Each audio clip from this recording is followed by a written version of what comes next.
começar a gravar. É desse jeito. Estamos aí gravando a nossa primeira aula da matéria do curso Bacharel em Teologia. Que matéria é essa? Seitas e heresias. Irmãos, essa telinha vai pegar fogo. Vai pegar fogo porque essa matéria vai mexer com a nossa cabeça, vai mexer com o nosso coração, vai mexer com muita coisa, porque muitos de nós precisamos, como cristãos, servos de Deus, termos uma base bem básica sobre o que são seitas e o que são heresias. Deixa eu perguntar a vocês, eu agradeço os que já estão fechando o áudio, não é? Inclusive, da minha parte aqui, eu vou fechar o áudio.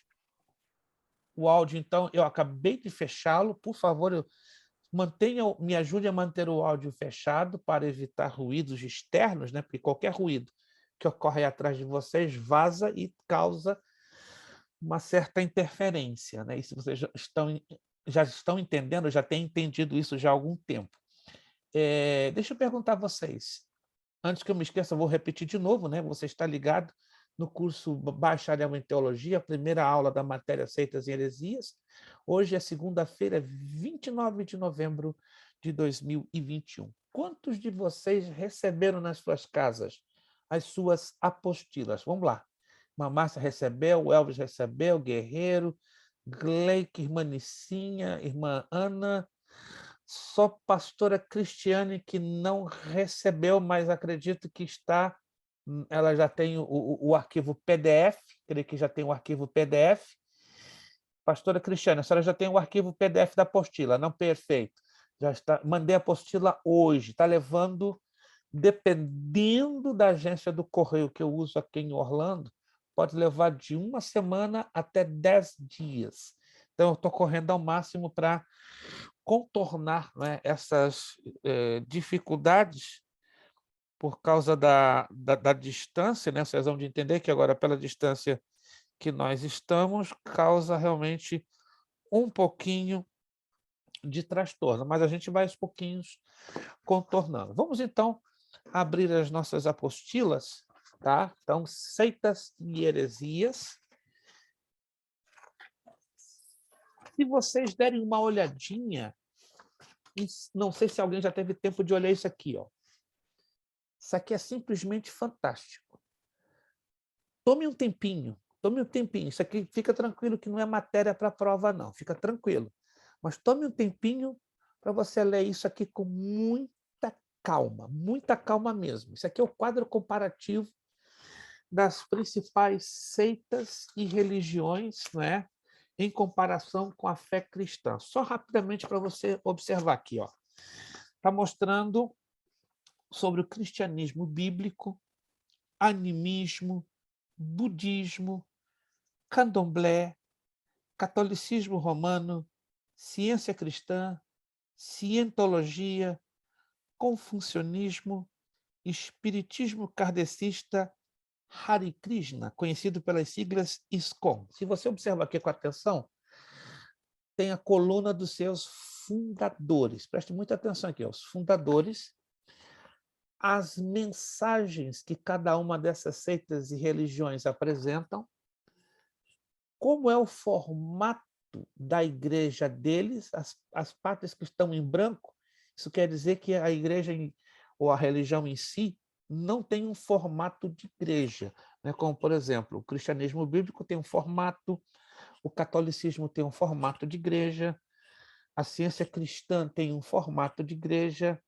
e o espiritismo kardecista também tem um formato de igreja. As que estão em branco indicam o quê? Que estas seitas não têm um formato que conhecemos como tradicionalmente de igreja.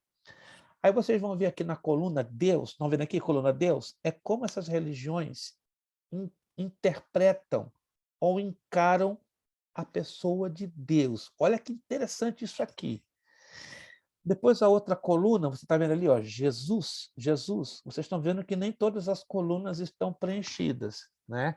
Que é o animismo, o budismo, o candomblé e o confucionismo. Olha isso com muita atenção. Essa que eu acabei de mencionar.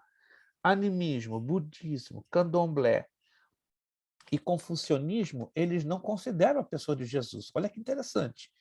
Já, olha só, o catolicismo considera, a ciência cristã considera, a cientologia considera, o espiritismo kardecista considera e Hare Krishna considera.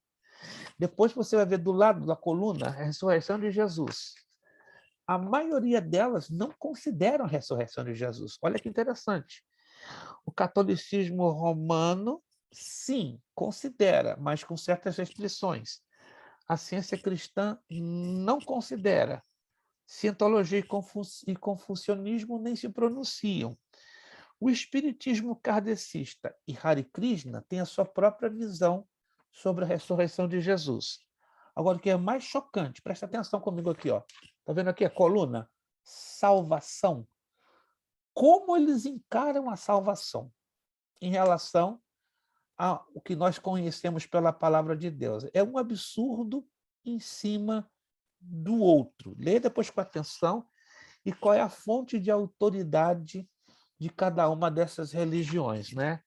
Nós temos a Bíblia, os 66 livros, mas o animismo tem, não existe um credo escrito e aceito, pelo menos pela grande maioria. O budismo, a sua fonte de autoridade é chamada o Tripitaka, 3/6, que tem mais de 100 volumes. O candomblé, tradição oral, e assim por diante. Se você avança a página, não para por aí a lista. Tem o hinduísmo, a Igreja Adventista do Sétimo Dia, a Igreja Local, islamismo, submissão, judaísmo, LBV, que é a Legião da Boa Vontade, maçonaria, Meninos de Deus, monismo, mormonismo, Nova Era. Tome um tempinho esta semana só para dar uma lidinha, assim, com mais tempo, nesta lista aqui, que você vai ficar realmente boquiaberto. Como existem religiões que estão aí ganhando os corações. Virando a última página desse quadro, porque são 3 páginas só desse quadro, aí continua Ordem da Rosa Cruz, satanismo. Satanismo hoje é uma religião que está crescendo muito no planeta Terra. A pastora Cristiane tem uma pergunta. Abra o seu áudio. Pastor, tem diferença da adventista de sétimo dia e adventista? Sim, sim. O próprio nome em si já traça uma diferença. A adventista do sétimo dia, a diferença básica é que eles são guardadores, eles guardam o sábado a todo custo. Ninguém move eles para a esquerda ou para a direita com respeito à guarda do sábado. A adventista normal, não valoriza tanto, nem exigem a guarda do sábado. Mas lembre-se que a igreja adventista tem como fundadora uma mulher por nome de Ellen White. Já ouviram falar de Ellen White? Ellen White. Então, Ellen White, ela é a fundadora comum da igreja adventista. Depois de 20 anos que a igreja adventista foi estabelecida, sofreu um racha, ok? Protagonizado por um discípulo de Ellen White, e este discípulo de Ellen White, aí sim, estabeleceu mais adiante a igreja do Adventismo do sétimo dia. É porque aquele historiador que é bem famoso, gente, um moreninho. Rodrigo Silva. Isso, gente, ele prega igual um crente. Mas você tem que parar. Explica isso. Mas você tem que parar para atenção. Pega um vídeo dele. Tem que ter uma redobrada atenção no jogo de palavras que ele usa. Se você não der atenção, é como a pastora Cristiane falou, é um crente, é um pastor. Mas se a gente não parar e ouvir... Então é seita, né? A adventista é seita. Tipo assim, mas por quê? Eles não acreditam na salvação como nós cremos? A gente vai explicar a vocês o que define, o que caracteriza uma seita. Tá? Esse quadro aqui já está resumindo as diferenças da igreja cristã das demais outras igrejas. Eu acabei de enviar agora, se você olhar lá no grupo, 2 livros em PDF. Eu recomendo, se você tem interesse em crescer, em avançar nesta matéria, ou no conhecimento desta matéria, eu recomendo. Não é exagero da minha parte. Vai lá no grupo que você vai ver. O primeiro é um livro em PDF, Babilônia, Ontem e Hoje. Este livro é um chamado best-seller evangélico da língua portuguesa. Não existe este livro mais publicado. Está aqui, ó, a capa dele, do pastor Abraão de Almeida. Nós ajudamos há 35 anos a fazer a correção gramatical ortográfica.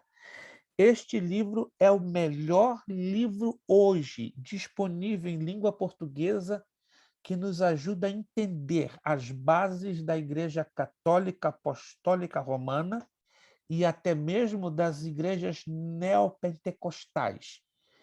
Está tudo enraizado na Babilônia de 5, 6 mil anos atrás. É um livro fantástico. Está em PDF, mandei para vocês. Se vocês conseguirem imprimi-lo, isso é raridade. Se algum de vocês que tenham conhecidos no Brasil conseguirem este livro encadernado, repito, raridade. No mês passado, no Amazon do Brasil, escute, no Amazon do Brasil, eu encontrei este livro por R$ 3.480. É isso que você está ouvindo. R$ 3.480. Só tinha 2 exemplares em uma livraria, um sebo, na Praça da Sé, em São Paulo. Quando eu fui tentar passar o link para que um pastor daqui de Nova York pudesse comprá-lo, ele simplesmente disse: pastor, já foi vendido, porque isso aqui é relíquia. E pastor Abraão de Almeida já está disponibilizando, tanto que quando você vê, é uma companhia que fez a digitação deste livro. Pastor Abraão de Almeida, então, está liberando este livro free, gratuito, porque não tem mais edições escritas, não houve, a CPAD não teve interesse em reeditá-lo. Então, procure, se você quiser, não é obrigado, imprimi-lo e encaderná-lo. É raridade. Ele explica sobre a Páscoa pagã, fazendo a comparação com a Páscoa cristã. Ele explica a origem do Natal, o 25 de dezembro, porque é tão polêmico para muita gente, a origem da árvore de Natal, qual é a árvore de Natal pagã e qual é a que não é pagã. Tudo está neste livro. Ensina sobre o dogma dos 7 sacramentos, o porquê das missas aos mortos. É profundo demais este livro. Outro livro também que eu acabei de mandar para vocês em PDF é esse aqui. Esse aqui é o best-seller de Seitas e Heresias. Esse você encontra hoje no Brasil no formato papel. Tá? Até na Jerezim Books e na CPAD de Everett você encontra, do pastor Raimundo de Oliveira, Seitas e Heresias. É um best-seller, mas eu estou disponibilizando também a vocês em PDF. Tá? Este livro ele fala sobre o catolicismo romano, está aqui, catolicismo romano, espiritismo, adventismo do sétimo dia, testemunhos de Jeová, mormonismo, evolucionismo, neomodernismo teológico, congregação cristã do Brasil, só Jesus, o teosofismo, o comunismo marxista, o racionalismo cristão, maçonaria, outras seitas e ismos. E esse livro não pode faltar na sua estante. Não pode. Se faltar, tem algum problema na sua cabecinha. Porque você está no bacharel, e um aluno de bacharel, se não tem esse livro, tem um problema na cabecinha. Então, faz um esforço. Você não é obrigado. Mas isso aqui é riqueza, gente. Isso aqui é riqueza. Mandei para vocês lá no grupo, certo? Aí vocês ficam à vontade. Se quiserem também imprimi-lo, encaderná-lo, é com vocês. Mas esse livro eu já tenho certeza que já tem disponível na livraria CPAD em Everett ou pela Jerezim Books. Se não estou enganado, está o preço de $25. Vale a pena ter os 2. Esse tem para vender, o do Abraão de Almeida não. É raridade. Raridade. raridade, igual aquela música, né, do Anderson Silva, raridade. Então, corre atrás do outro, né? Esse aqui você pode consegui-lo com toda facilidade. Vamos, então, nos introduzir na apostila. Eu só fiz esse apanhado só para você ter uma visão geral. Vamos na página de número 2, ó, está aqui. Texto para meditação. Mateus 16, 13 a 16. Chegando Jesus a Cesareia de Filipe, perguntou aos seus discípulos: quem os outros dizem quem é o Filho do Homem? É? Eles responderam: alguns dizem que é João Batista, outros Elias e ainda outros Jeremias ou um dos profetas. E vocês? Perguntou ele: que vocês dizem que eu sou? Simão Pedro respondeu: tu és o Cristo, o Filho do Deus vivo. Olha aqui a nossa introdução. O estudo de religiões, seitas e heresias é de grande importância no cenário religioso e cristão em que vivemos hoje. A cada dia surgem novos grupos religiosos e pessoas pregando o evangelho ou algum suposto evangelho. O número de grupos religiosos que se intitulam cristãos ou evangélicos está se expandindo e assustando aqueles que têm buscado com sinceridade e prudência o ensino da palavra de Deus e o conhecimento verdadeiro do Senhor e Salvador Jesus Cristo. Com o aumento desses grupos, aparecem ensinos estranhos à Escritura e também à tradição cristã que vem se desenvolvendo ao longo da história. Alguns ensinos e manifestações são assustadores e muitas vezes ofendem a pessoa de Jesus ou a revelação de Deus. Podemos perceber que as heresias sempre perseguiram a igreja, onde houver pessoas pensando e se abrindo a novas revelações, aparecerão novas doutrinas ou novas reflexões sobre o texto sagrado.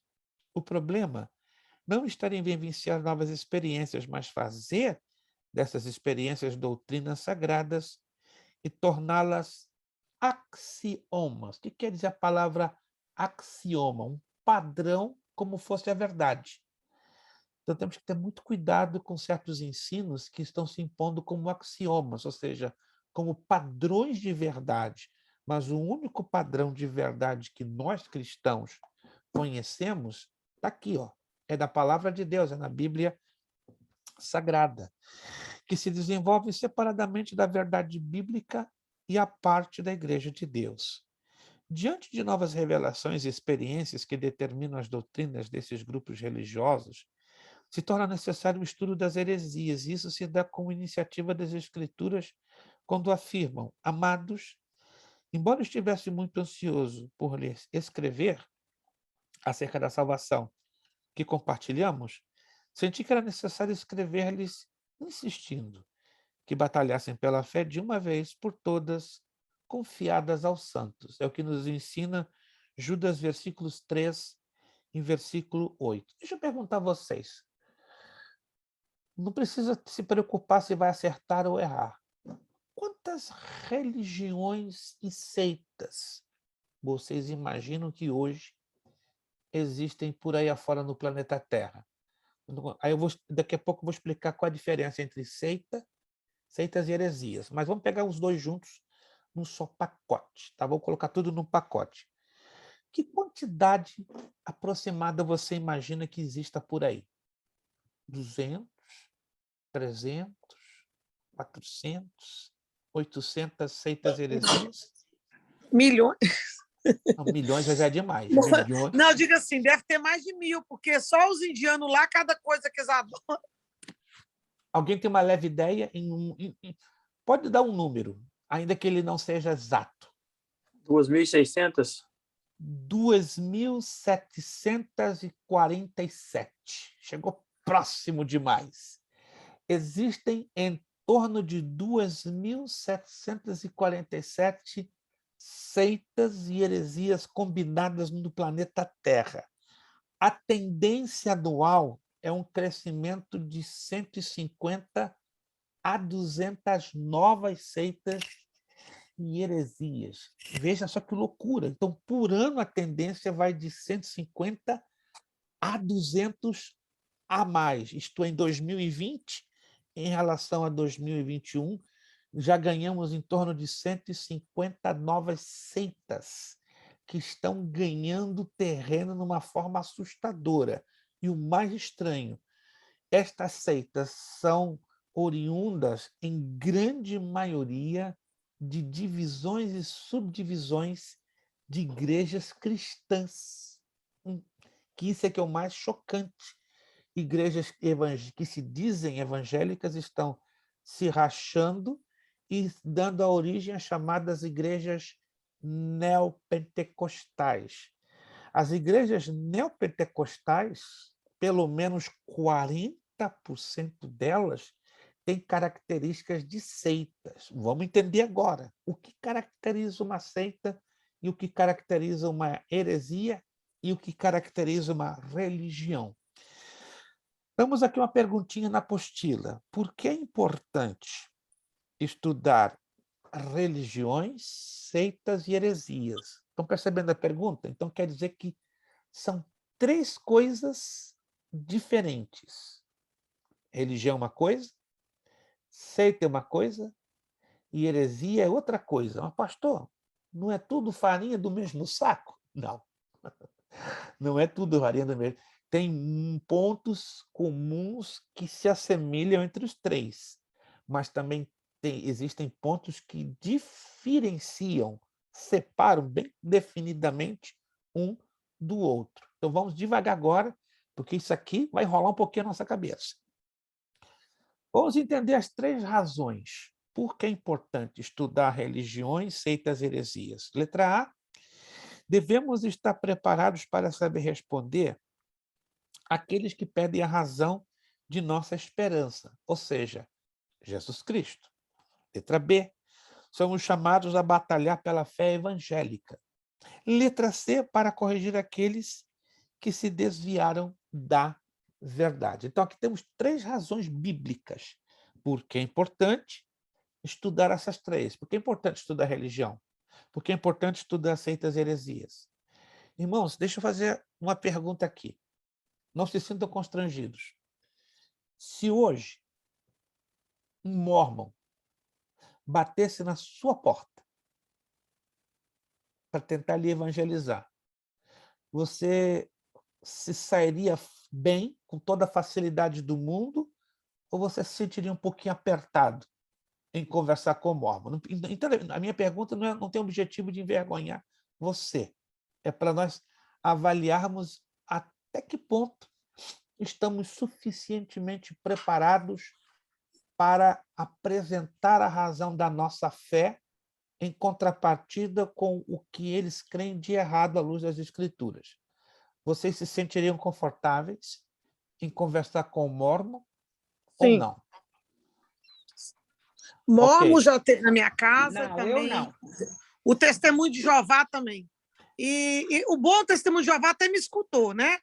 Os outros, eu profetizei, orei na vida deles. Depende da pessoa. Se for uma pessoa humilde, ele te escuta. Exato. É muito relativo também. É. Depende muito da pessoa, seja ela mórmon ou testemunho. Mas vamos convir numa coisa que eu creio que todos aqui não é que eu quero que você esteja de acordo comigo.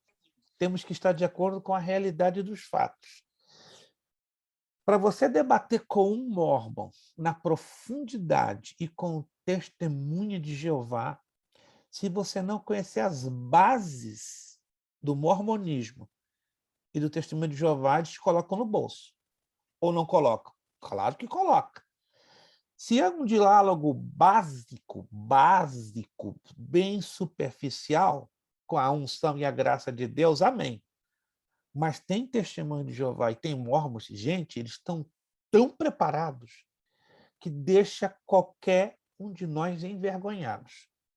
A primeira vez que um mórmon foi na minha casa, em 1978, eu tinha 20 anos de idade, tinha pouco conhecimento de seitas e heresias, bem pouquinho, que eu tinha recebido na escola bíblica dominical quando eu era adolescente. Irmãos, eu passei um sufoco tão grande que eu falei, não, peraí, a coisa não pode continuar assim, não. Eu tenho que avançar. E comecei a estudar, meter a cara, comecei a me aprofundar, comecei a devorar livros que falassem a fundo das principais seitas, religiões e heresias. Não me fez isto de mim hoje um catedrático ou o dono da verdade, mas eu consigo, pela bondade de Deus na minha vida, não que eu seja melhor do que nenhum de vocês, eu consigo colocar um mórmon num bom suadouro. Eu aprendi a lidar com o mórmon, eu deixo ele entrar, deixo ele falar, fala, e eu estou lá, atentamente.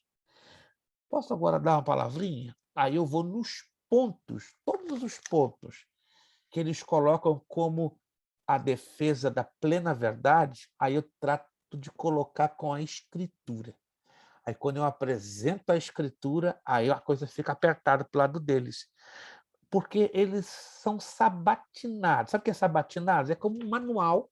Eles lêem aquele manual de ponta a ponta. E é tipo uma coisa mecânica. Mecânica. Quando você faz uma pergunta fora da sabatina ou do manual que eles aprendem, eles ficam apertados. É igual um testemunho de Jeová, é igual um islâmico. Vocês já se confrontaram com um islâmico alguma vez? Alguém aqui já teve oportunidade de receber a visita de um islâmico e trocar ideias com um islâmico? Alguém aqui já teve essa oportunidade? Não? Ninguém? É difícil, irmãos, Lá na Jordânia eu tive. mas é difícil.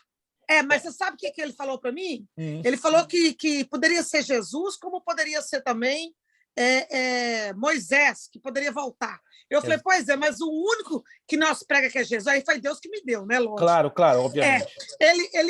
Eu falei, mas o único que saiu de uma virgem sem ter sexo foi Jesus.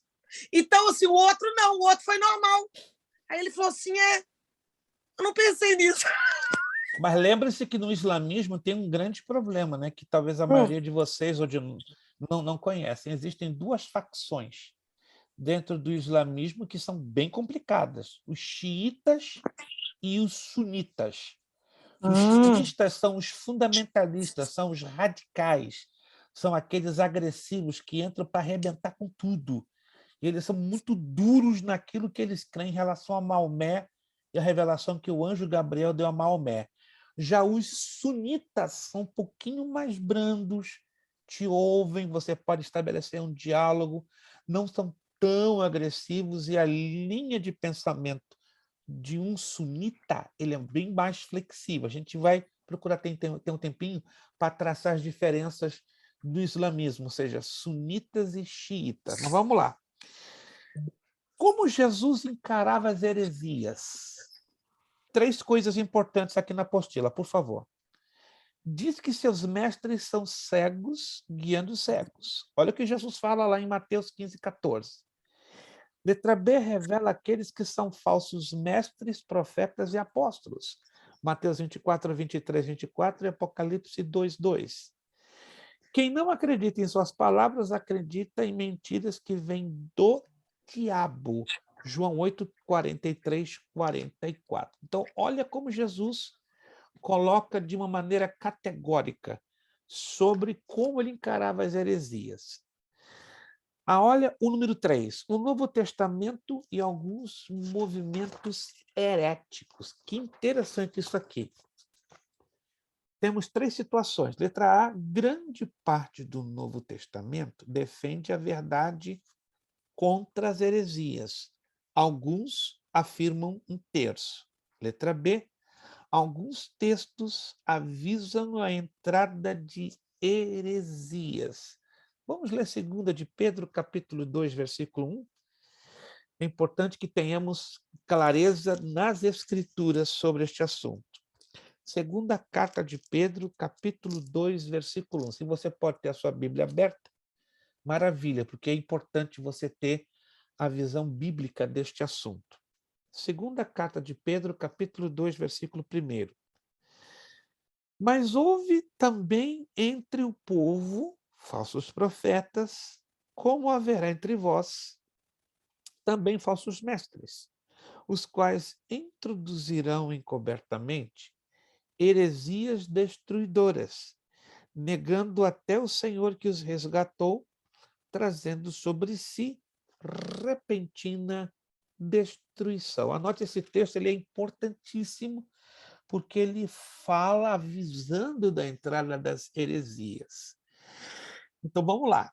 Letra C. alguns movimentos heréticos na Bíblia. Você está se perguntando, pastor, o que quer dizer heresia? Calma, vamos chegar lá. Vamos chegar lá. Estamos preparando o terreno, porque isso aqui é como fosse um grande quebra-cabeças.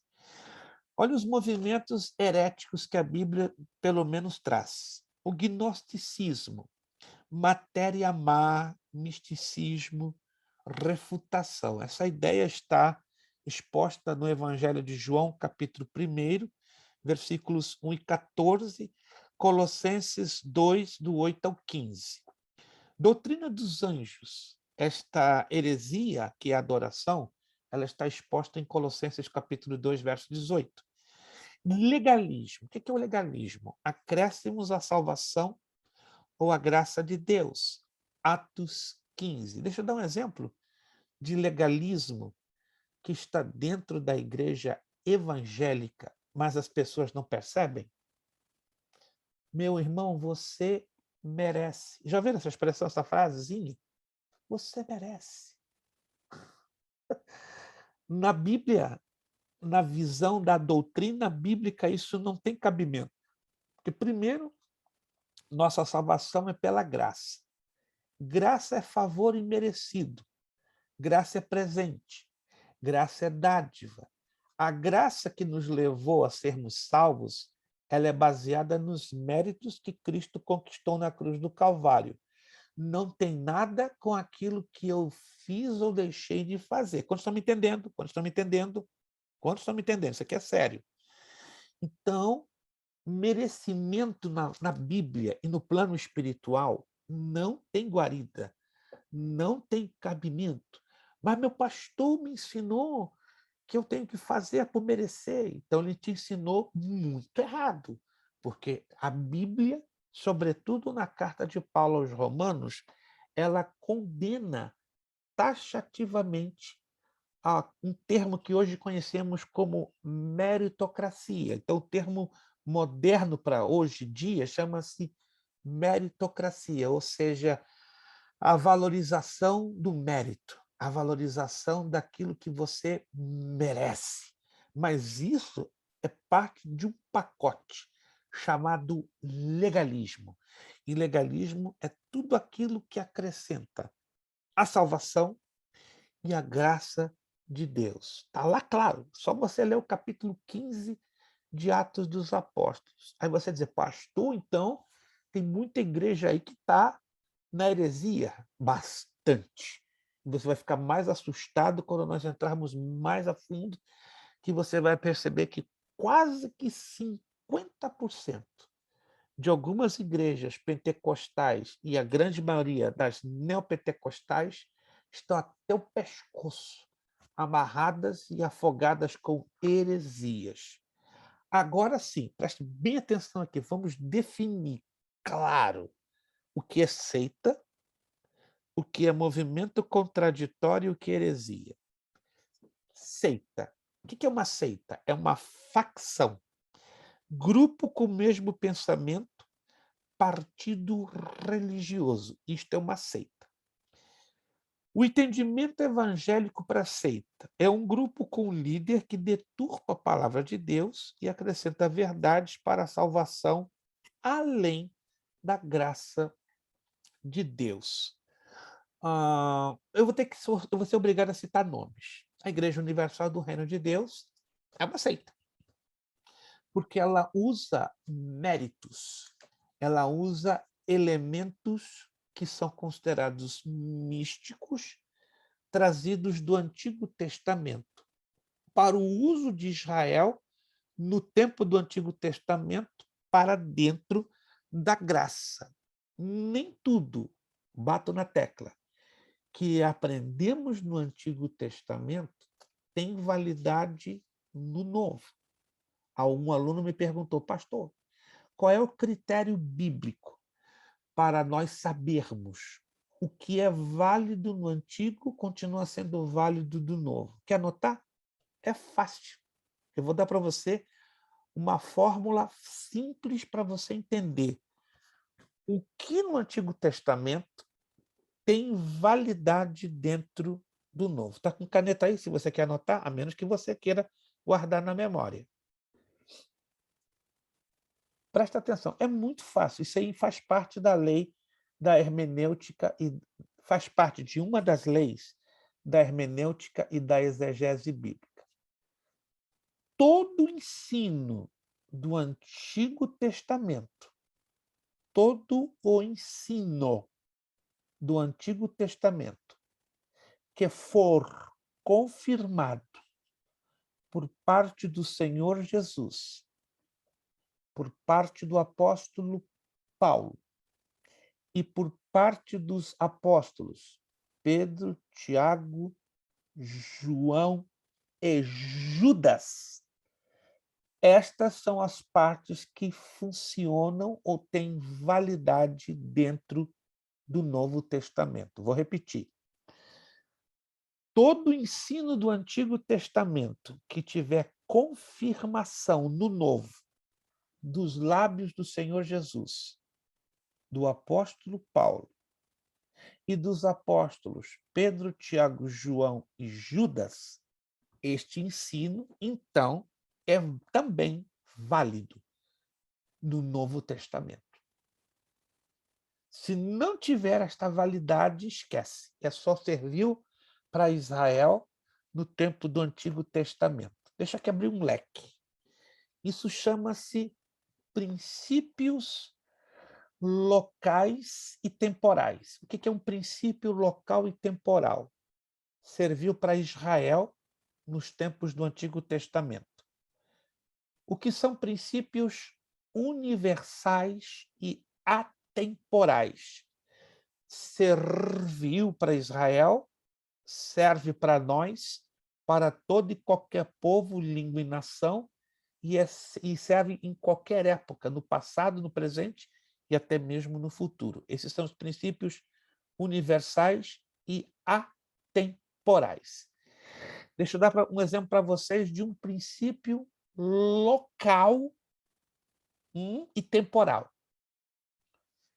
Eu já participei ao longo dos 45 anos de ministério entre diácono e pastor de várias cerimônias de separação de obreiros no Brasil, aqui nos Estados Unidos e em outros países. Mas eu nunca vi lugar no mundo, escute bem, isso não é uma crítica, é um sintoma de pobreza e de analfabetismo bíblico e teológico. É a única conclusão que eu tenho chegado. Não entenda isso como uma crítica, estou apresentando fatos. É sintoma de pobreza e de analfabetismo bíblico e teológico. Nunca vi isso ocorrer tanto aqui nos Estados Unidos como, por exemplo, eu já participei pelo menos de mais de 50 ordenação de obreiros, separação de obreiros, desde que cheguei no ano 2000. Dessas mais de 50 cerimônias de ordenação, pelo menos 70% delas, é triste o que eu estou dizendo, fiquei chocado. Por quê? O que lhe chocou tanto, pastor? O que lhe escandalizou? Não me escandalizou, mas me chocou. Já vi ordenação de pastores e presbíteros que coloca aquele grupo de irmãos na fila, daqui a pouco vem um grupo de diáconos com vidros, frascos de óleo, de 1 litro, em média. Aí faz, ó, começa. Mas aonde Jesus ensinou isso? Aonde o apóstolo Paulo ensinou isso? Aonde Pedro, Tiago e João confirmam esse ensino? Ah, mas no Antigo Testamento se fazia isso. Ah, no Antigo Testamento se fazia isso entre reis, profetas e sacerdotes. Mas não vemos esse procedimento ser repetido em nenhum lugar do Novo Testamento. Irmã, né? Mana. Depois, irmã Nicinha. Não existe ordenação sem óleo, pelo menos eu nunca vi em lugar nenhum. Todos os lugares que eu vejo, eles jogam óleo na cabeça. mas não é Para bíblico. ordenação. Todos que Mas não é bíblico. Não é bíblico. Não estou dizendo eu que acho que seja nenhum pecado. Não é pecado, mas não é bíblico. Nos tempos do Novo Testamento não existe orientação para isso. Então, eu não sei. Não existe, vou repetir, não existe orientação bíblica dentro do Novo Testamento, separação de obreiros com óleo. Não existe. Se algum dos irmãos me mostrarem de Mateus a Apocalipse se há uma orientação bíblica ou uma repetição dessa orientação oriunda do Antigo Testamento, estou aqui com alegria para anotar e reaprender, porque eu estou aqui aberto para aprender também. Pastor Luiz Prestes. Pastor, mas também não fala que não pode, né? Ou fala? Entenda-me, por favor. Paulo disse várias vezes, pelo menos 2 vezes, todas as coisas me são lícitas, mas nem todas as coisas me convêm. Todas as coisas me são lícitas, mas eu não me deixarei ser dominada por nenhuma delas. No momento que entendemos esse texto de Paulo, nós vamos entender o seguinte: número 1, não custa nada ficar ligado aos princípios das Escrituras. Não custa nada. Porque está ali em 1 Samuel 15, 23. Obedecer é melhor do que sacrificar. Então, por que eu quero inovar se eu posso obedecer o que está escrito nas Escrituras? O que está acontecendo hoje é que as igrejas querem inovar. O que é inovar? Trazer novidades. Elas, por muitas delas, ou algumas delas, não digo muitas, algumas, não entram num estudo sério da palavra. É muito fácil apresentar ensinos com conteúdo bíblico, mas fora da aplicação correta. É o que nos ensina a hermenêutica e a exegese bíblica. A pastora Cristiane fala, não é errado, mas a partir do momento que você tem consciência do fato e insiste em levá-lo como fosse verdade, é o que você e eu aprendemos lá em Tiago 4,17. Aquele que sabe fazer o que é certo, não faz, comete pecado. Seu áudio está fechado, pastora.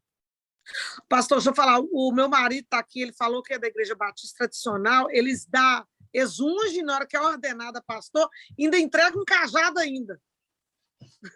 E a Igreja Batista Tradicional, que vive só a pergunta, bato na tecla, aonde está escrito na Bíblia? Talvez é simbólico, só para dar fé.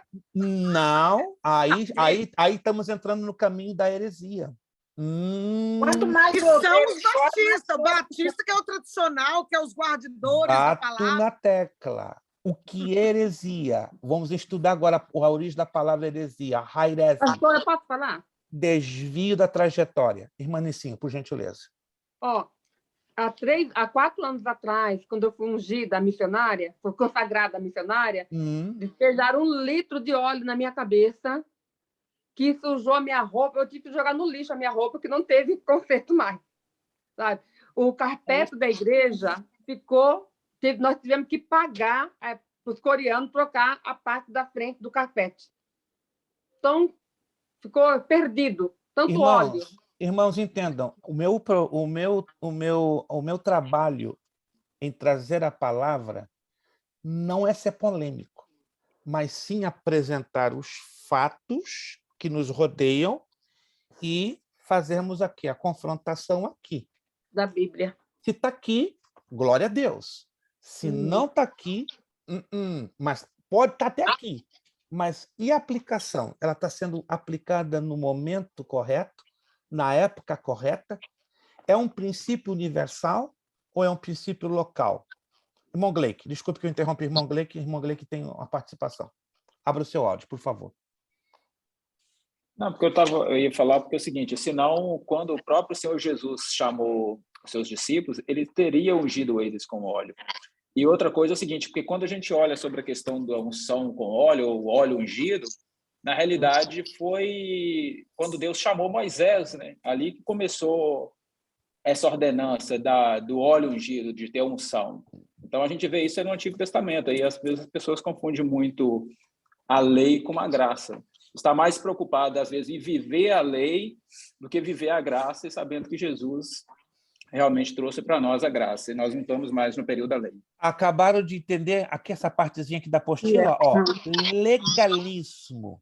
É o problema que caiu na igreja da Galácia. A igreja da região da Galácia foi uma igreja que se tornou legalista. Só você estudar a carta de Paulo aos Gálatas. Qual é a razão que levou Paulo a escrever a igreja que estava na Galácia? Era uma igreja fervorosa, uma igreja cheia de garra, de vontade de trabalhar, mas era uma igreja que estava agarrada até o fio do cabelo com a lei. Eles não separaram a aplicação da lei para os tempos do Antigo Testamento. É só você ler. Leia com atenção os 6 capítulos da carta de Paulo aos Gálatas, que você vai descobrir que o grande problema da igreja na Galácia é o legalismo. Ou seja, todos os judeus e cristãos que se convertiam nas igrejas daquela região, eles eram forçados a se circuncidar, guardar o sábado, não comer carne de porco, e seguir todos os ditames da lei de Moisés. E ai daqueles que não faziam isso.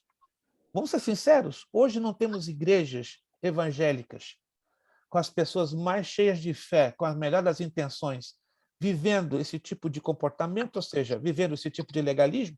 Claro que sim. Mas por que elas estão vivendo esse tipo de legalismo? Por várias razões, mas a principal das razões é falta de conhecimento bíblico básico. E segundo, falta de discernimento espiritual básico. Se você tem um conhecimento bíblico básico e um discernimento espiritual básico, misericórdia, irmãos. Será possível que o Espírito Santo não nos vai fazer isso aqui? Ó? Ei, meu filho, você está sendo um legalista. Você está trazendo o Antigo Testamento e fazendo ele ser cumprido na marra nos tempos do Novo Testamento. Vou repetir, vocês já anotaram. Se Jesus, como o irmão Gleick deixou bem claro e frisou bem, obrigado, irmão Gleick, pelo endosso. Se Jesus, se o apóstolo Paulo, se Pedro, Tiago e João e Judas não confirmam essa prática no Novo Testamento, é porque esses princípios são locais e temporais. É para Israel, é para o Antigo Testamento. E that's it. E não temos que discutir. Quando a gente quer discutir, a gente quer acrescentar algo ao que já está escrito. Aí entramos no legalismo. Então temos que ter muito cuidado com o que estamos defendendo. Podemos estar cheios de fé, da melhor das intenções, mas se temos um conhecimento bíblico muito rasteiro e um discernimento espiritual também rasteiro, e outra coisa que o Espírito Santo nunca, jamais vai contradizer isso aqui. Ó. Jamais. Eu posso me equivocar, eu posso me enganar, eu posso sem querer contradizer isso aqui, mas o Espírito Santo nunca vai contradizer o que ele revelou aqui. Mas a própria Bíblia fala, ai daquele que acrescentar ou... A Bíblia já nos deu certas advertências. Vamos avançar? Vamos avançar? Não, isso aqui é só o começo. Calma. Pastor, posso fazer uma pergunta? Por favor, por gentileza. Tem uma igreja aqui que o pastor ele dá um óleo de unção para todos os membros da igreja para ungir a casa e ungir o marido, ungir as pessoas da rua. Legalismo. Com todo respeito, eu não estou rindo de graça, não. Estou rindo de angústia. Eu também, eu fico chocada com isso.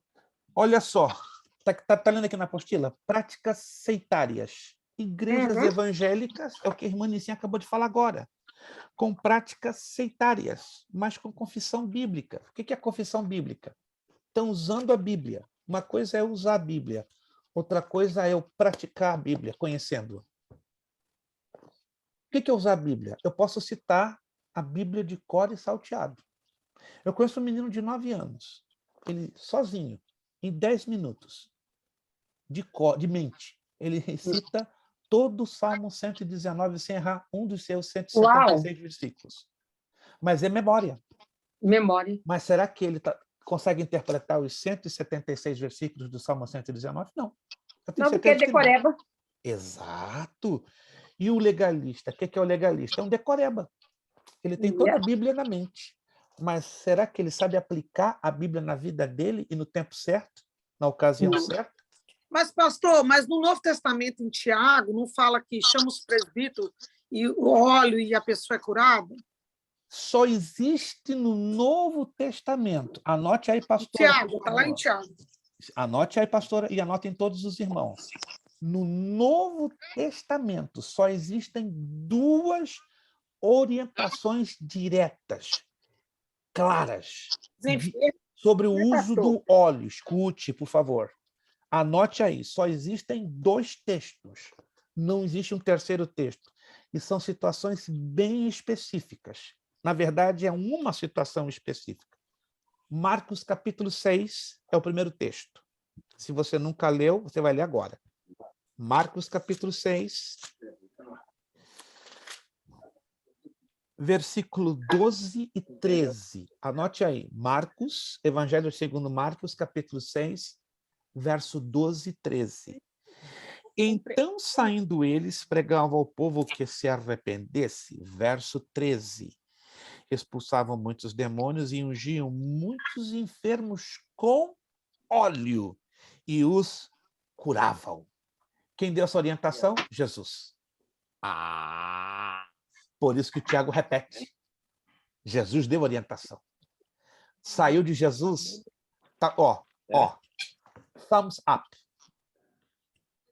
Ainda que tivesse vindo lá do Antigo Testamento, Jesus confirmou? Se Jesus não confirmou a prática do Antigo Testamento, ficou lá no Antigo Testamento e ficou para a nação de Israel. Mas se Jesus trouxe lá do Antigo e confirma no Novo, está aqui, é para mim, é para você, é para nós, nos dias de hoje. Quer ver um princípio do Antigo Testamento que os hereges hoje combatem duro? A prática do dízimo. Não, o dízimo era só para o Antigo Testamento e para Israel. Mentira. Porque Jesus confirma lá em Mateus 23, 23.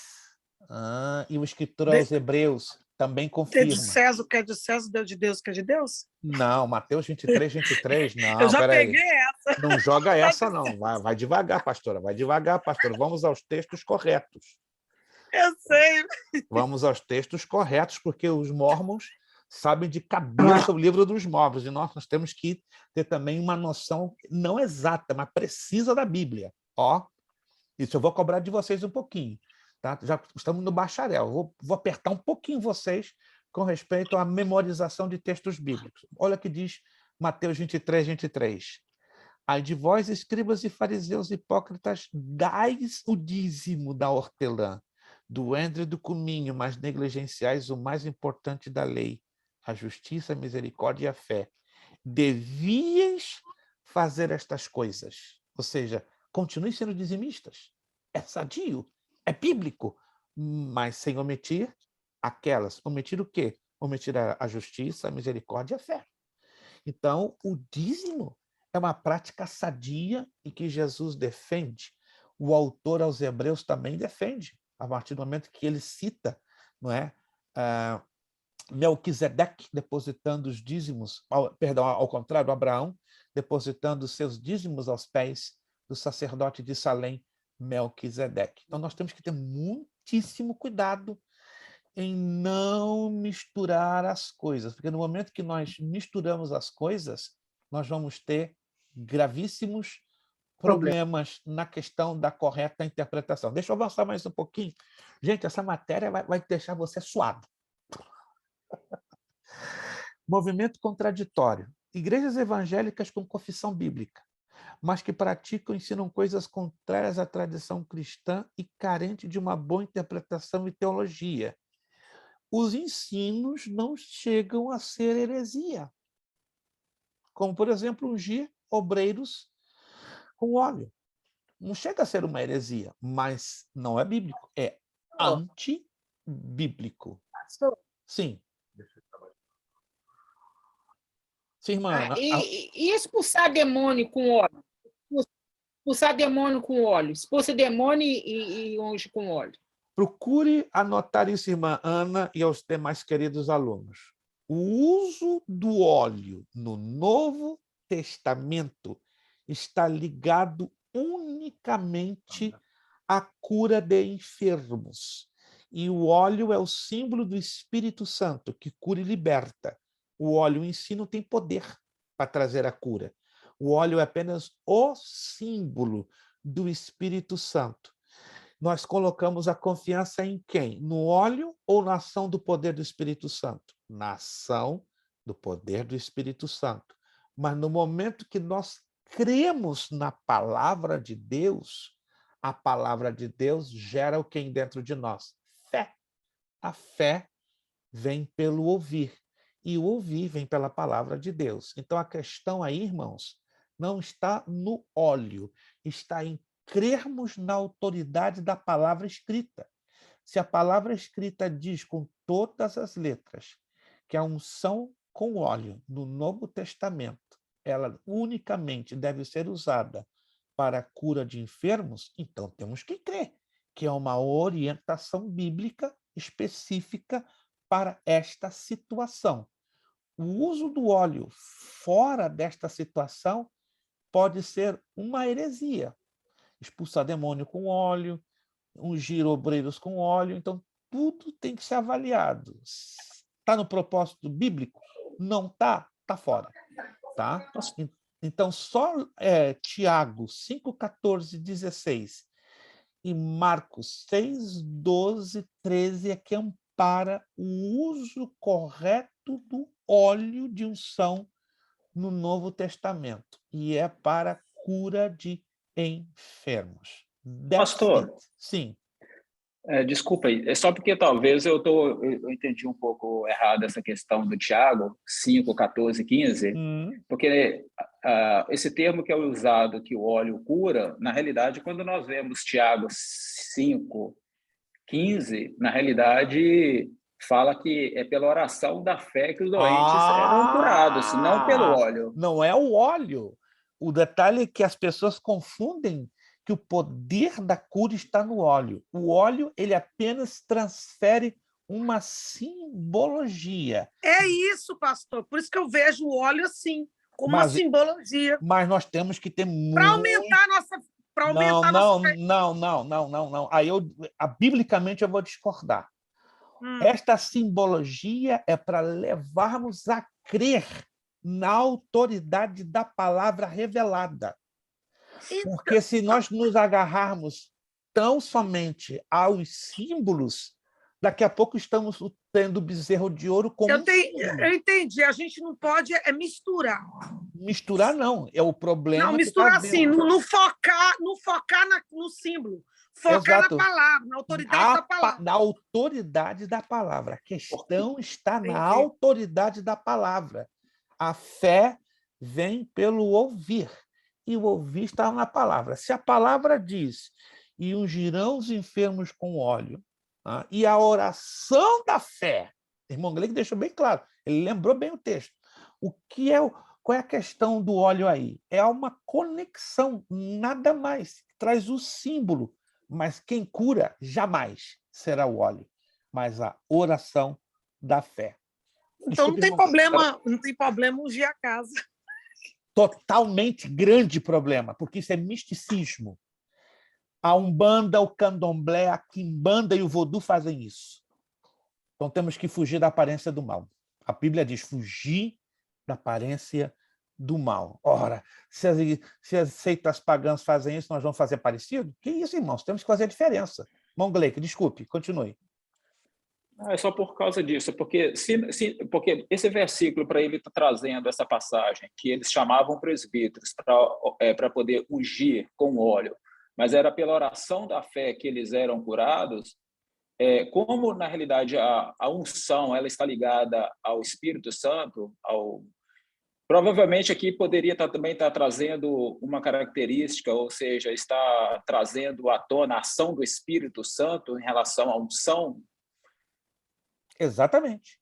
Aí vai de encontro ao texto que nós aqui lemos, né? Se vocês quiserem anotar, esse texto é bem interessante, ele é mal interpretado. Isaías capítulo 10, versículo 27.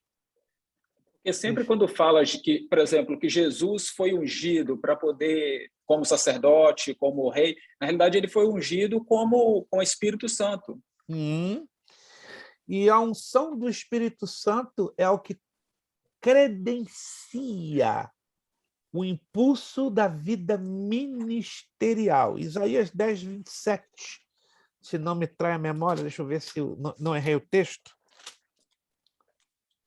Naquele dia a sua carga será tirada do teu ombro e do seu jugo do teu pescoço, e o jugo será despedaçado por causa da unção. Então, aqui está apontando que a unção no Antigo Testamento ela está ligada à ação sobrenatural e superabundante do Espírito Santo.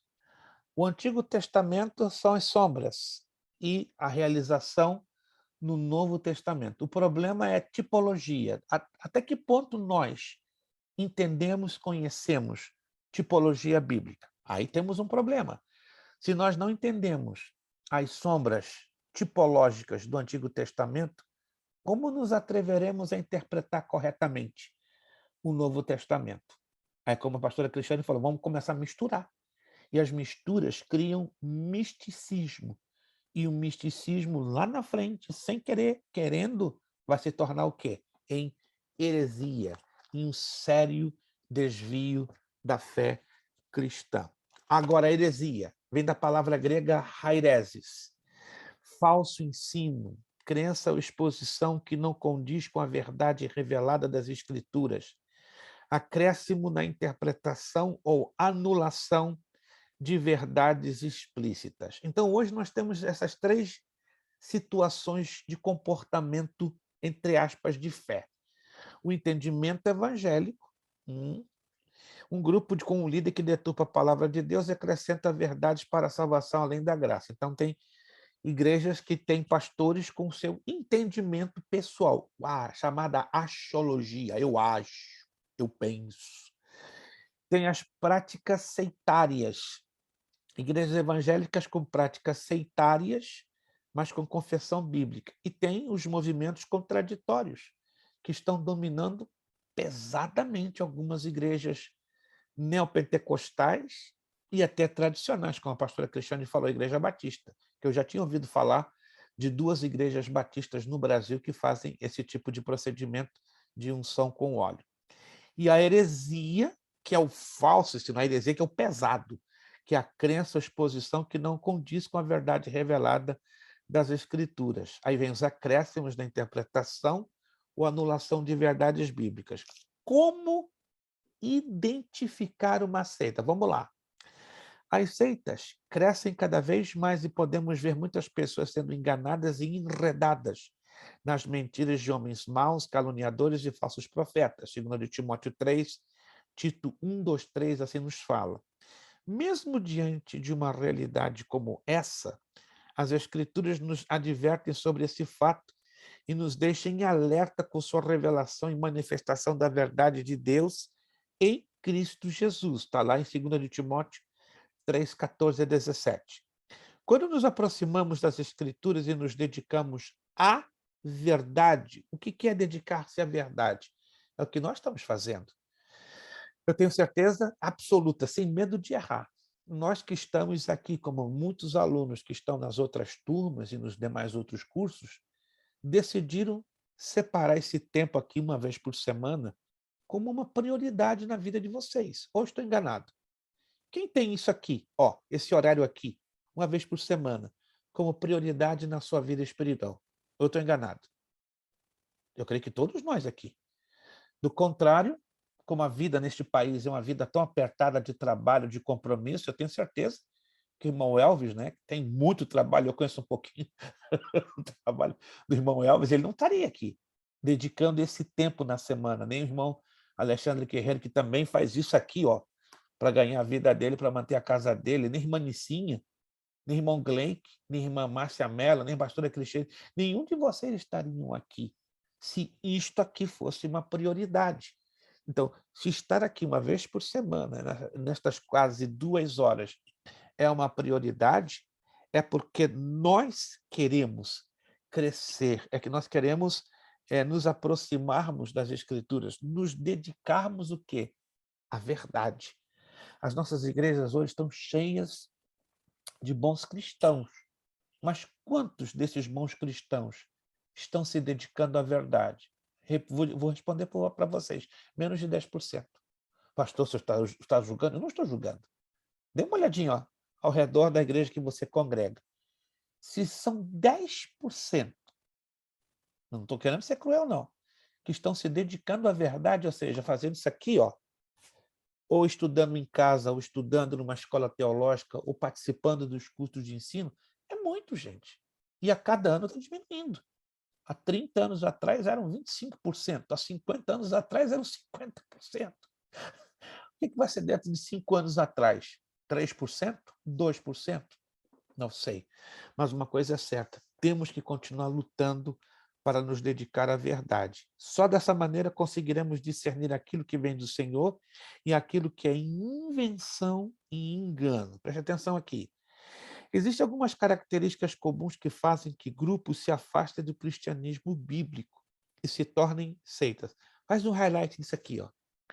São 5 formas de eu e você identificarmos uma seita. Número 1. Como acreditam em Jesus Cristo? O Jesus revelado pelo líder da seita, por visões, sonhos e etc. O Jesus não escriturístico, ou recebido de outras fontes. O que conhecemos sobre Jesus está aqui, fora a experiência que podemos ter individualmente. Mas nunca essa experiência individual vai se chocar com o que está aqui. Isso que é a coisa mais linda. Qualquer experiência que eu e você possamos ter com Jesus tem que bater aqui dentro. Tem que bater aqui dentro. Se não bater aqui dentro, é o que diz Paulo. Ainda que desça do céu um anjo pregando um evangelho diferente a este que nós anunciamos, seja considerado o quê? Abençoado. Que abençoado nada. Anátema. Maldito. Então essa aqui é a nossa bússola. É a nossa regra. É o nosso GPS. Não tem como nos afastar nem para a esquerda nem para a direita dele. Muito bom. Segunda razão, segunda forma de identificarmos uma seita, a autoridade fora da Bíblia. A Bíblia não é a única autoridade absoluta. Opa! Quem diz isso? A Igreja Adventista do Sétimo Dia, o catolicismo romano. A Bíblia não é autoridade absoluta. No catolicismo romano, quem é a autoridade absoluta? O Papa. Na Igreja Adventista, quem é a autoridade absoluta? Ellen White. No islamismo, quem é a autoridade absoluta? O anjo Gabriel e Maomé. E aí vai. Então, já estamos começando a clarear a coisa. Terceiro ponto. Exclusivismo absoluto. Organização religiosa é a única verdadeira. A minha igreja, a minha religião é a única que leva ao céu. A organização é o meio de salvação. A minha igreja, a minha comunidade é a única que vai abrir as portas do céu para você. Se uma igreja evangélica toma o atrevimento de dizer isso, é uma seita. É uma seita. Está claro como água. Porque o único que pode dizer eu sou o caminho, a verdade e a vida é Jesus Cristo. É o único que leva para o céu e não existe igreja nenhuma. Pode ser a melhor que seja. A Assembleia de Deus, pode ser a Comunidade Cristã do Brasil, Igreja Batista. Nenhuma igreja pode tomar a arrogância de dizer nós somos a única verdadeira. Quarta característica de uma seita, né? A letra C, desculpe. O exclusivismo absoluto tem a organização local foi instituída por Deus. A minha igreja do bairro sei lá de onde foi o próprio Cristo que estabeleceu como a igreja verdadeira. exclusivismo. Quarta característica, como você identifica uma seita: controle dos adeptos. Letra A, os adeptos são escravos da organização, fazem pactos e outras coisinhas mais. Letra B, criam doutrinas de manipulação. Letra C, tem um apelo escatológico, são religiões apocalípticas, ou seja, que apresentam o final dos tempos como algo assombroso e terrorífico. Por isso que tem crente aí que não pode nem ouvir falar de estudo de escatologia, que sai correndo, é como fugindo o Drácula da cruz, porque eles apresentam uma visão do final dos tempos completamente distorcida. Sobre a questão de controle dos adeptos, tem uma coisa que muitas igrejas estão fazendo hoje e que nunca vi isso na Bíblia. Pelo menos Jesus não ensinou, o apóstolo Paulo não ensinou, não tem nenhum lugar do Novo Testamento. É o controle das finanças dos membros das igrejas. Eu participei já de igrejas no Brasil e aqui na América, aonde os pastores colocavam no quadro de avisos, veja só que falta de ética, que falta de respeito, porque isso é manipulação, isso é controle de membros. A lista dos cristãos, dos membros que eram dizimistas e dos não dizimistas. Irmãos, isso é uma coisa muito séria, porque dízimo está ligado a um relacionamento pessoal entre eu e Deus. Ou somos ou não somos. Ou obedecemos ou não obedecemos. Ou cremos ou não cremos. Aí vem um pastor que se diz o tal, começa a se achar no direito de colocar um quadro de avisos, a listinha dos dizimistas e dos não dizimistas. O que ele está querendo dizer com isso? Intimidar o povo ou controlar? A bem da verdade, as duas coisas. Intimidar, porque líder chamado por Deus não precisa intimidar. Há uma diferença entre líder e chefe. O chefe intimida, o chefe manipula, o chefe impõe, mas o líder se coloca como exemplo. O líder orienta na palavra, orienta com amor, e o líder toma pela mão e te acompanha. Mas hoje nós temos igrejas cheinhas de chefes. Você tem que fazer isso, você tem que fazer aquilo. Jesus veio trazer um fardo muito leve.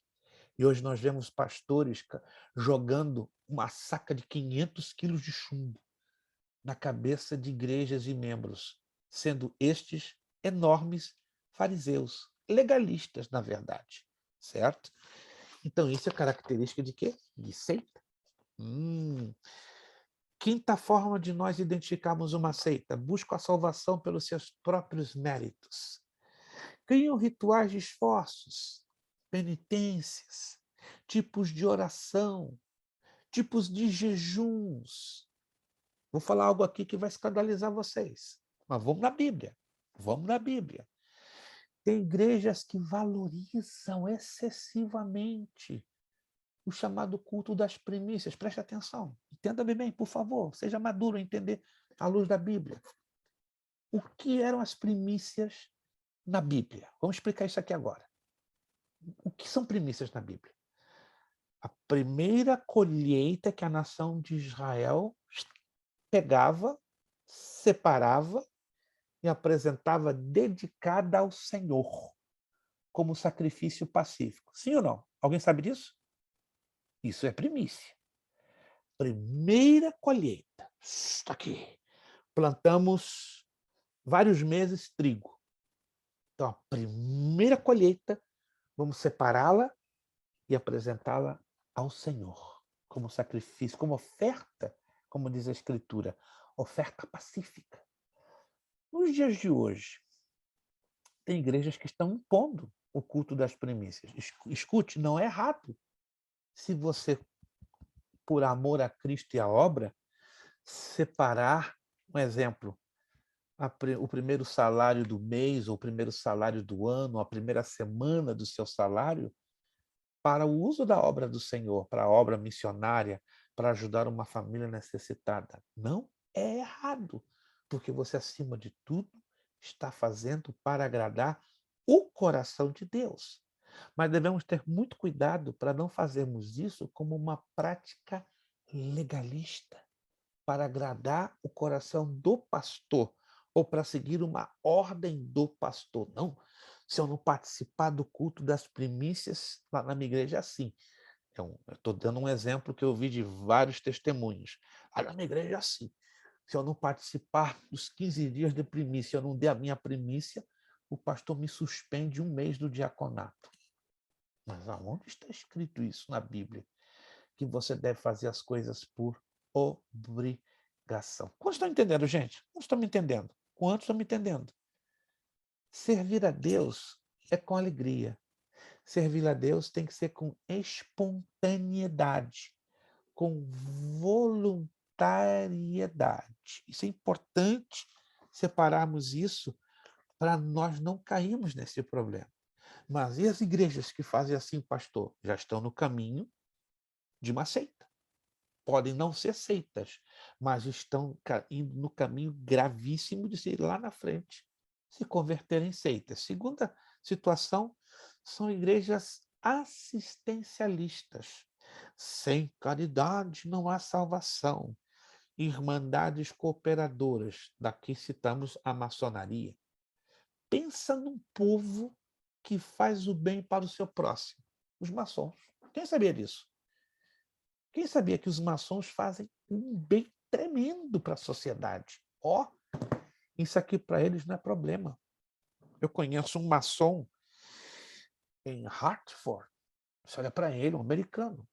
Ele não é uma pessoa milionária, mas ele dá por mês $10.000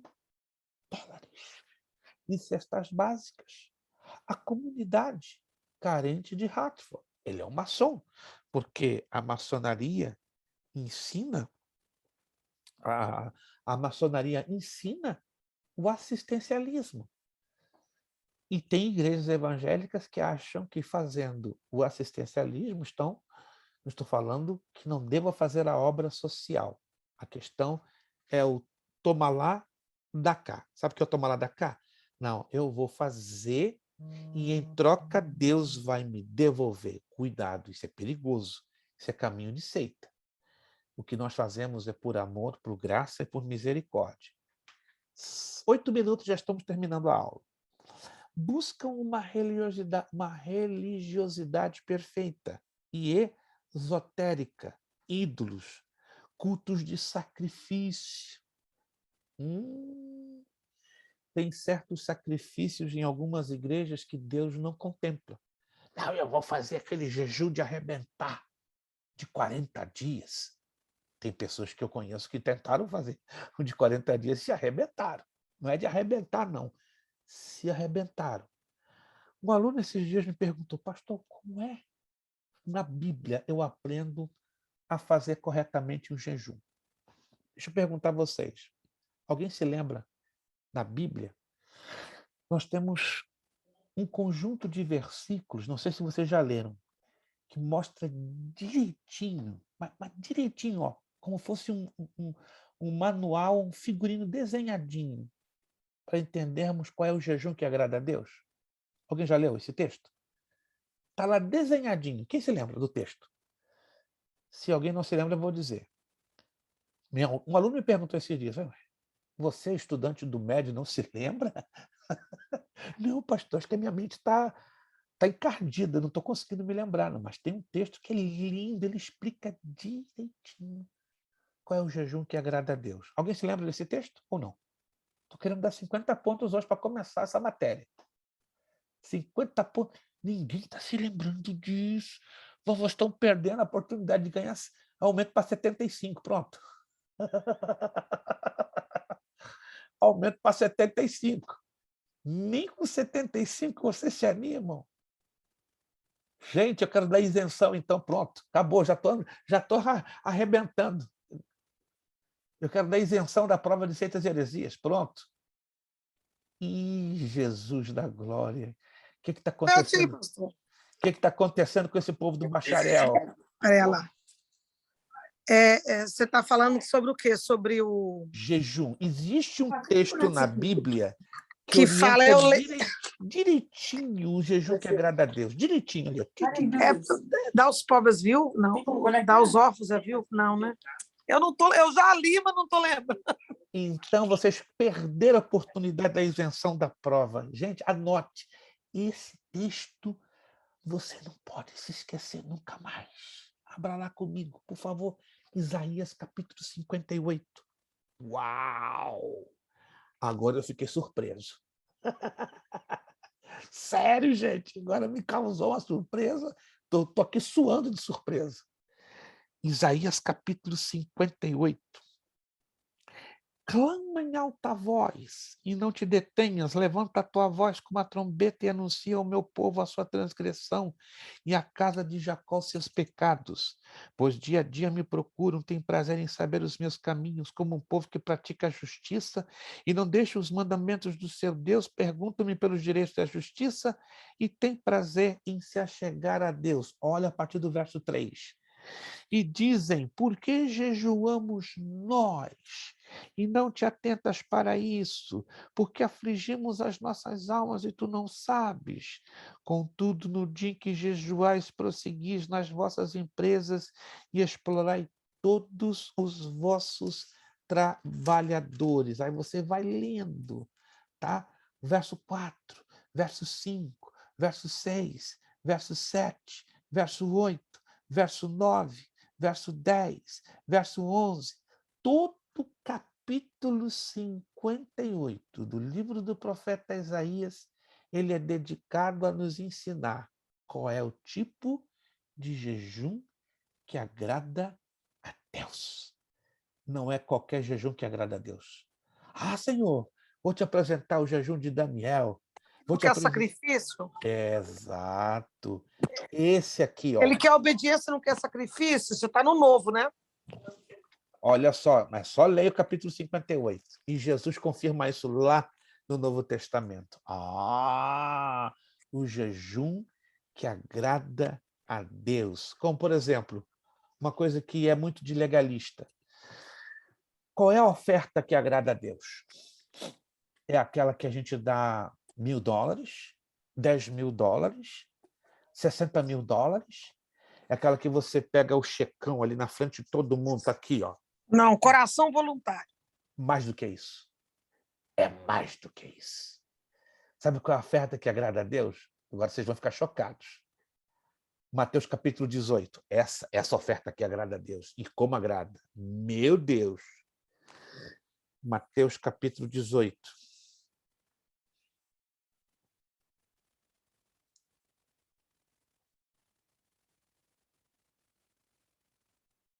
Mateus capítulo 18. Deixa eu ver se é esta aqui.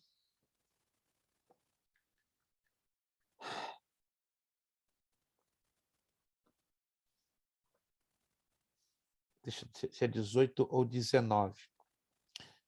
Jesus ensinou o seguinte, não estou conseguindo detectar. Quando levares a oferta diante de Deus, antes de levar a oferta, sabe o que a gente tem que fazer, deveria fazer? Colocar a oferta no cantinho e reconciliarmos com o nosso irmão. Reconciliar com o irmão. Tem muita oferta, muita gente levando seus dízimos poupudos e suas ofertas poupudas, que Deus está fazendo isso. Sabe por quê? E aí? O que é isso? E você não vai se reconciliar com aquele irmão que você está brigado há 10 anos? E aí? Você não vai fazer as pazes com a tua esposa, que você não está convivendo há 2 meses, cumprindo o seu trabalho de marido junto a ela e seus filhos? As pessoas estão querendo negociar com Deus, mas estão se dando mal. Estão dando uma de legalistas, só para apresentando aparência. Isso é coisa de seita, gente. E estou falando de igrejas evangélicas. Pastor, você está crítico? Não estou crítico, eu estou apresentando a Bíblia. Isso não é ser crítico. Isso é apresentar aqui a Escritura. 2 minutos, já estamos terminando. Então, temos que ter muito cuidado com os sacrifícios que apresentamos a Deus, porque nem todo sacrifício que vamos apresentar a Deus agrada a Ele, porque todo sacrifício tem que começar o quê? Da sinceridade e da pureza dos corações. Próxima aula. Ó, não perca. Se você perder, meu Deus, vai ser complicado. Cenas do próximo capítulo. Vamos falar sobre os testemunhas de Jeová. Não é fácil conversar com o testemunho de Jeová afiado. Você pode conversar com o testemunho de Jeová meio assim, água com açúcar, mas quando ele está afiado no azeite deles, não no nosso azeite, para você dobrar um testemunho de Jeová, é luta, é prova, é difícil. Vamos falar sobre os testemunhos de Jeová. Qual é a mistura que eles têm com o adventismo, com a igreja adventista? Vamos falar também sobre a...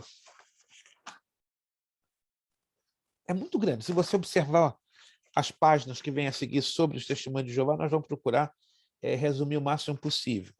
Vamos falar sobre o mormonismo, tá? A importância do mormonismo. Testemunhos de Jeová, adventismo e mormonismo caminham muito juntas. Irmã Nissinha tem uma pergunta. Abra o seu áudio. Seu áudio está fechado.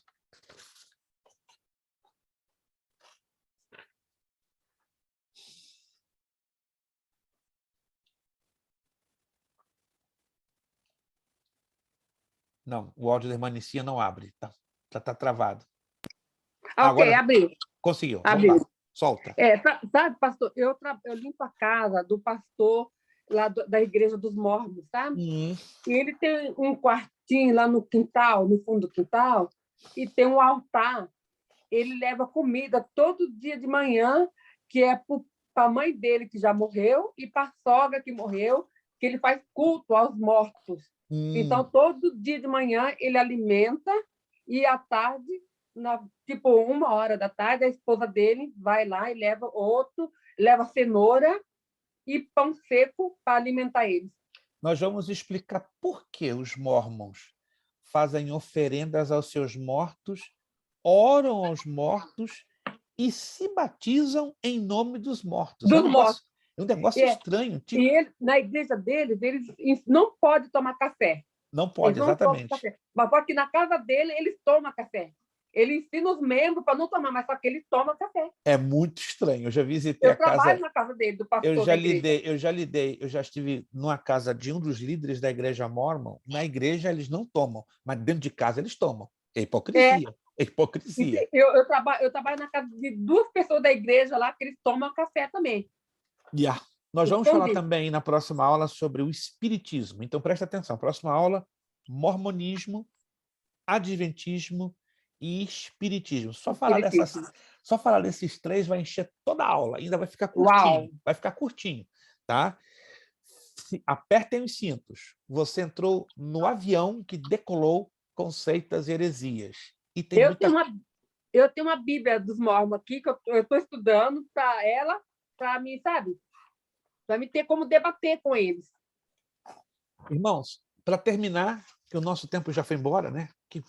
Que gostoso é estudar sobre um assunto tão profundo. Tá aqui, primeiro bloco de exercícios de seitas e heresias, para vocês se divertirem.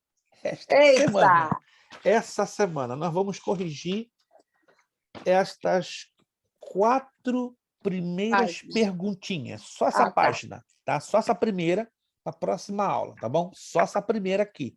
Por favor, passem essa semana, pesquisem dentro da apostila, embora a gente não entrou em muitos pormenores ainda, mas a apostila ela tem essa função.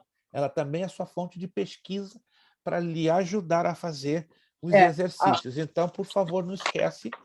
Próxima aula nós vamos corrigir só essa página, tá? Aí nas próximas aulas a gente então já vai entrar no outro questionário, né? Nós temos aí um questionário robusto de 40 perguntas sobre seitas e heresias. Então, vamos fazendo aos pouquinhos para não dar problema. Então, comecemos então na próxima aula a correção deste primeiro bloquinho de 4 perguntas. Perfeito, gente?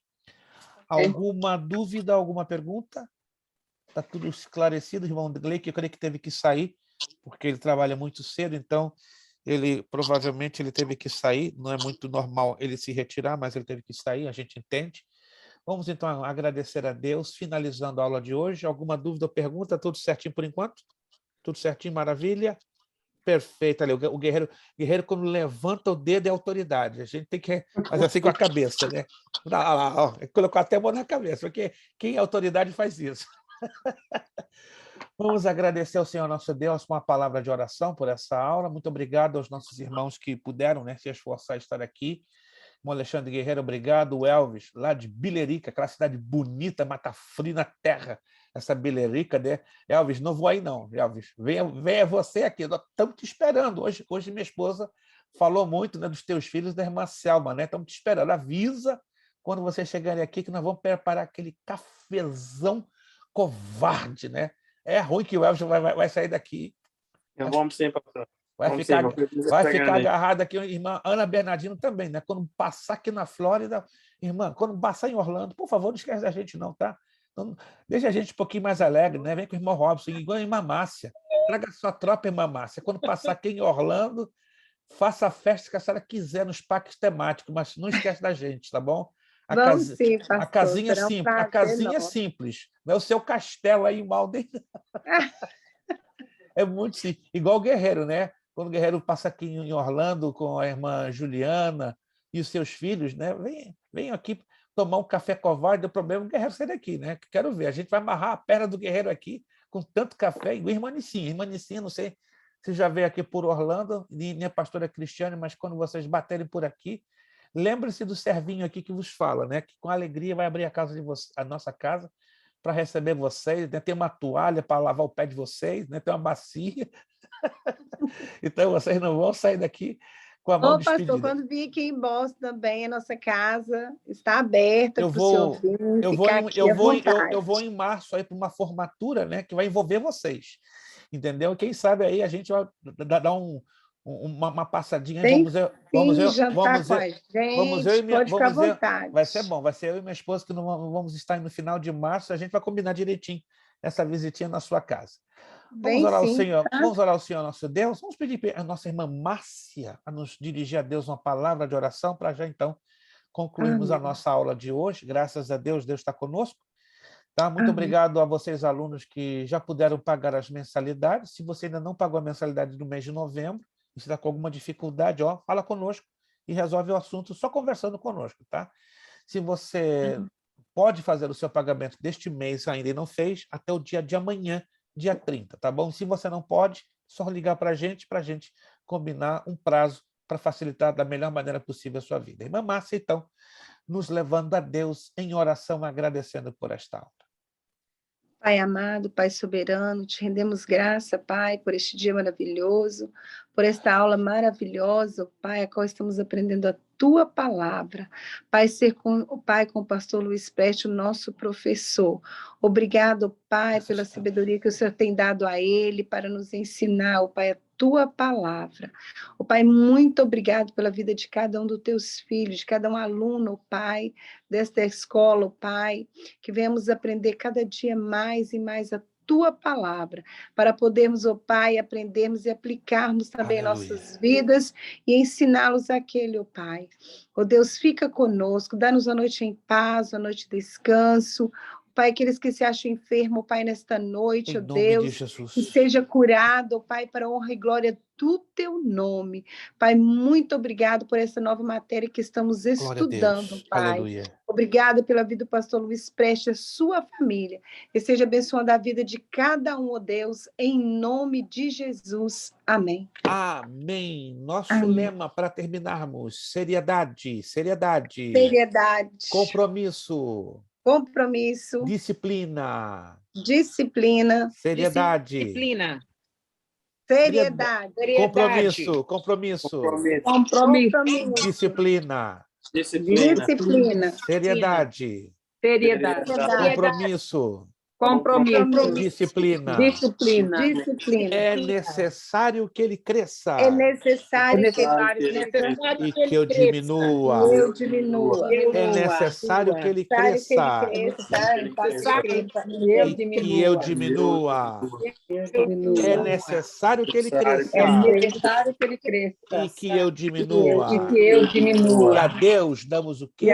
A honra, a glória e o poder. Deus nos abençoe, bom descanso, boa Amém. noite. Amém. Até a pra próxima todos. Paz a segunda. todos. E a paz do Senhor. E a nossa Amém. aula gravada dentro de 2 horas lá no link do grupo. Obrigado. A paz do Senhor. Amém.